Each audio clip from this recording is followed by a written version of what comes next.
actually we are unable to even move our finger without Krishna's help. We can understand this by analyzing the neurophysiology of willed action. When I desire to move my hand, the hand seems to move, but the mechanism behind it is quite detailed. The hand and the fingers can only move when the right pattern of electrochemical impulses are traveling along the right nerves. But this is only possible if the right pattern of neurons are stimulated in the brain. The stimulation of the neurons requires the controlled flow of sodium and potassium ions through the axons of nerve cells. Each nerve cell communicates with other nerve cells, and its output fiber, to make it simple, there are various kinds of nerve cells, but as a general simplification, the output fiber of a nerve cell is called the axon.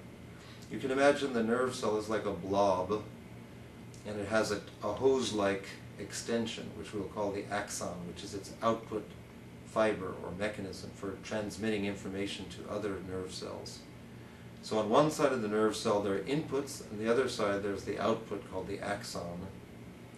Each nerve cell, in fact, is connected to roughly 1,000 others, so each nerve cell is always receiving inputs and is always producing outputs.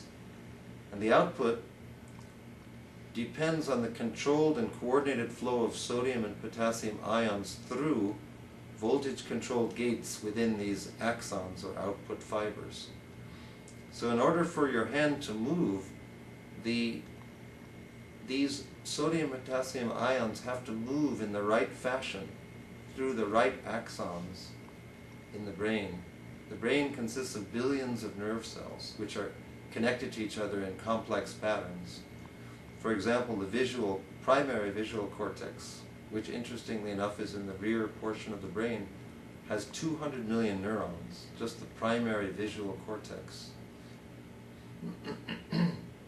So in order for our hand to move in such a way as to carry out our desire, there has to be a very coordinated flow of potassium and sodium ions through particular neurons of the brain.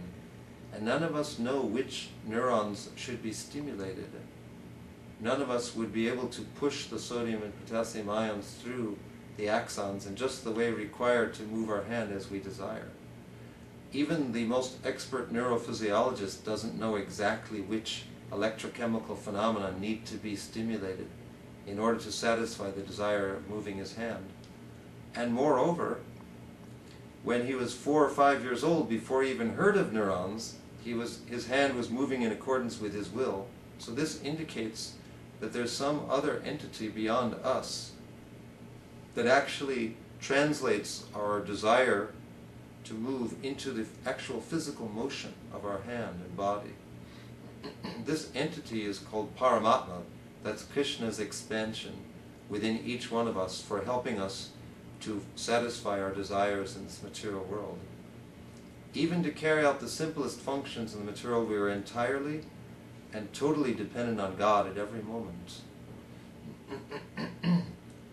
Krishna, who is closer to us than our own body and mind, senses our desire. He knows everything. He knows all of our desires, so he knows what we desire. As soon as we desire something, he very rapidly stimulates the right nerve cells, causing this cascade of sodium and potassium ions through the appropriate axons, which causes the right impulses to move along the right nerves to move our muscles in accordance with our desire. So Krishna senses we desire something, like we desire to move our hand to obtain an ice cream cone, for example. So Krishna senses that desire and very rapidly produces the required pattern of electrochemical events in the brain to move our hands in accordance with our desire. Similarly, sense perception involves information coming in from the material world, and then a conscious experience appears within us, the conscious self. Since we are entirely non-physical beings, there has to be an interface between us and our physical bodies. And Krishna, in the form of Paramatma, along with a series of other subtle elements, forms this interface. Krishna actually coordinates everything effortlessly. In fact, Krishna has designed the elements so nicely that they work automatically. Krishna doesn't have to be directly involved, but in one sense nothing happens without Krishna, because Krishna is everything. He is the atoms, he's the molecules, he's the subtle elements. So Krishna doesn't have to personally be involved in everything, but because actually nothing is independent of Krishna. Everything is Krishna's energy and moves under his command or desire. Krishna has to command the material elements to operate, otherwise nothing could move. Or in another sense, Krishna has to design the material elements appropriately so that they function in a particular fashion. Otherwise this interface would not operate. We couldn't see anything, we couldn't hear anything, we couldn't even move our hand. This is one of the important aspects of Vedic philosophy, is that we are entirely dependent on Krishna at every moment.